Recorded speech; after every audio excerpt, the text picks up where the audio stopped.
Hello అండి అందరికీ. అందరూ ఎలా ఉన్నారు? బాగున్నారా అందరూ? ఈరోజు మనం చెప్పుకునే కథ ప్రేమ పరీక్ష చివరి భాగం. ఇక స్టోరీలోకి వెళ్తే సత్య చిన్న చిరునవ్వు సమాధానంగా ఇస్తుంది.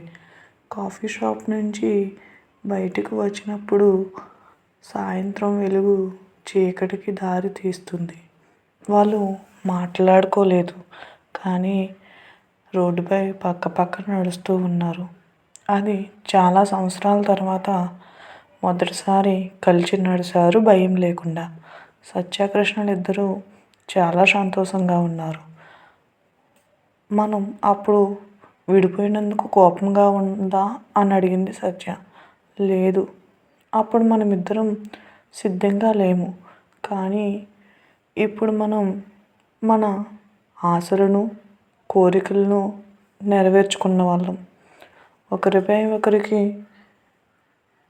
నమ్మకం ఉన్నవాళ్ళం. ఆ మాటల్లో దూరమయ్యామనే బాధ కంటే ఒకరిపై ఒకరికి గల ప్రేమ, నమ్మకం కనబడుతున్నాయి. ఆ రాత్రి ఇద్దరూ తమ తమ ఇళ్లకు చేరుకున్నారు. ఇద్దరికీ నిద్ర రావట్లేదు ఆ రోజు రాత్రి. సత్యకు తన తల్లిదండ్రులు, తన భవిష్యత్తు గురించి బాధపడడం గుర్తు వచ్చింది. తను ప్రేమించిన కృష్ణ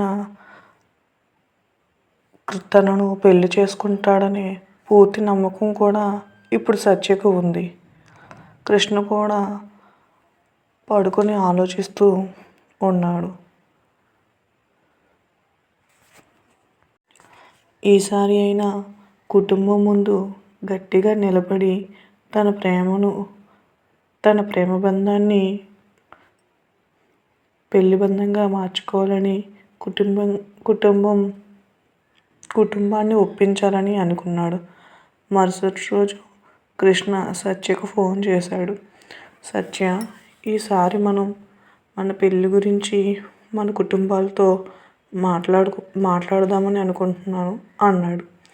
ఆ విషయం విన్న సత్య కాసేపు సైలెంట్గా ఉన్న మన కుటుంబాలకు మన నిర్ణయం తప్పక తెలియజేద్దాం కృష్ణ అంది.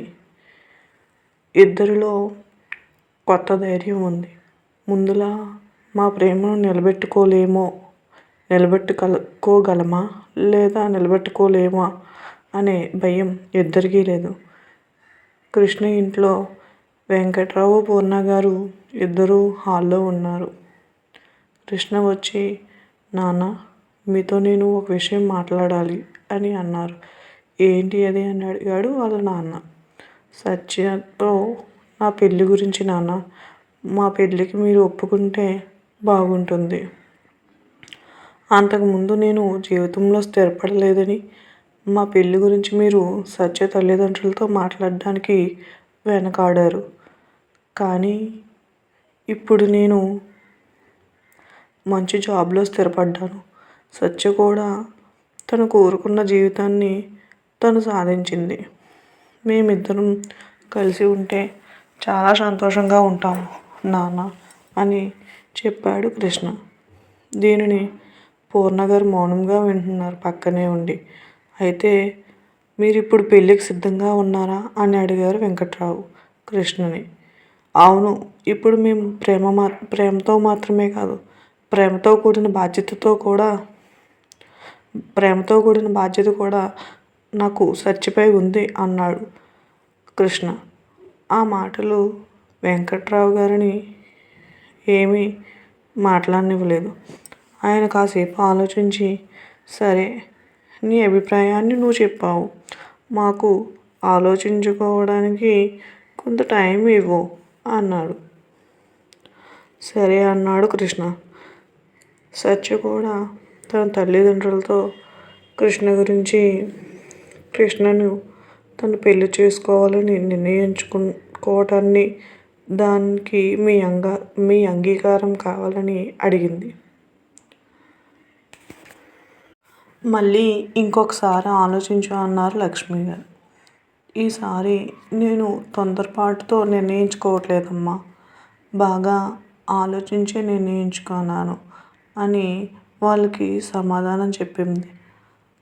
సత్యలో ధైర్యం చూసిన గోవింద్ గారు, లక్ష్మి గారు తమ కూతురు అంత ధైర్యంగా మాట్లాడడాన్ని ఆశ్చర్యపడి చూస్తున్నారు.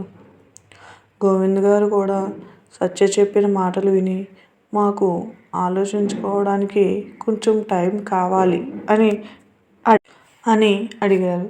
రెండు కుటుంబాలు మరలా కొంత టైం కావాలని అన్నారు. వాళ్ళ కుటుంబాలు నిర్ణయాల గురించి ఏదో భయంతో కాకుండా గట్టి నిర్ణయం తీసుకున్న వారిలా ఒకరికి ఒకరమై నిల్చుంటాము అనే భావంతో కృష్ణ సత్యలిద్దరూ ఉన్నారు. కొన్ని రోజుల తర్వాత ఒక ఇంట్లో సమావేశం. కాఫీ కప్పులు, పలకరింపులు అయ్యాయి. అందరూ సైలెంట్గా ఉన్నారు. వెంకట్రావు గారు సత్యని చూసి, అప్పుడు విడిపోయారు, ఇప్పుడు ఎలా నమ్మాలి అని అడిగారు. సత్య నేరుగా చూస్తూ, అప్పుడు ప్రేమ ఉంది కానీ నిలబడే బలం లేదు. ఇప్పుడు ప్రేమ ఉంది, బలము కూడా ఉంది అంది అని సమాధానమిచ్చింది సత్య.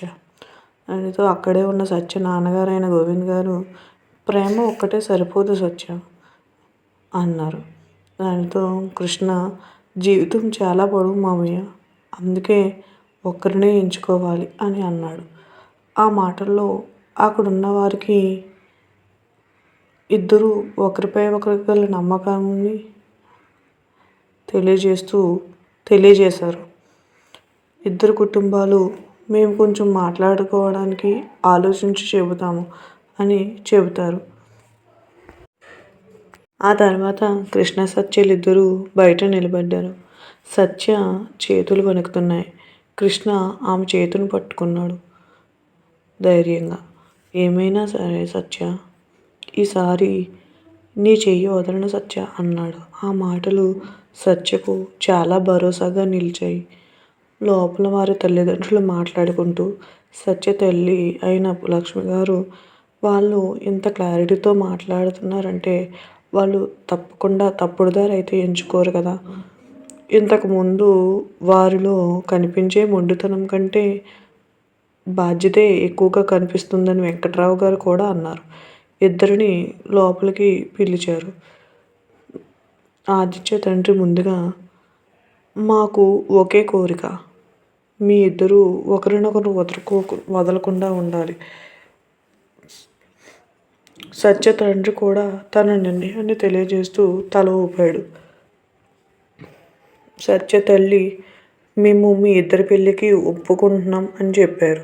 దాంతో సత్యకృష్ణలు ఇద్దరూ సంతోషంగా ఉన్నారు. సత్య కళ్ళల్లో కన్నీళ్ళు కాదు, ఆనంద బాష్పాలు. కృష్ణ సైలెంట్గా తల వంచుకొని ఉన్నాడు. ఇద్దరికీ ఒకరినొకరు చూసుకున్నారు. ఏమీ మాట్లాడుకోలేదు. ఎందుకంటే వాళ్లకు చాలా ఆలస్యంగా అర్థమైన విషయం ఒకటే, నిజమైన ప్రేమ ఒంటరిగా గెలవదు, అది అందరినీ కలుపుకుంటుంది. వారి పెళ్ళికి అందరూ ఒప్పుకోవడంతో ఆ ఇంట్లో సంతోషాలు వెల్లివిరిశాయి.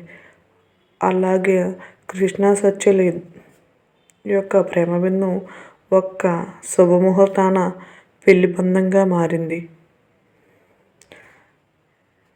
థ్యాంక్ యూ అండి, థ్యాంక్ యూ వెరీ మచ్. ఈ కథ ఇక్కడితో ముగిసింది. ఈ కథ కనుక మీకు నచ్చినట్లయితే ఆడియన్స్తో కథలు యూట్యూబ్ ఛానల్ని లైక్ చేయండి, షేర్ చేయండి, సబ్స్క్రైబ్ చేయండి. థ్యాంక్ యూ వెరీ మచ్ అండి.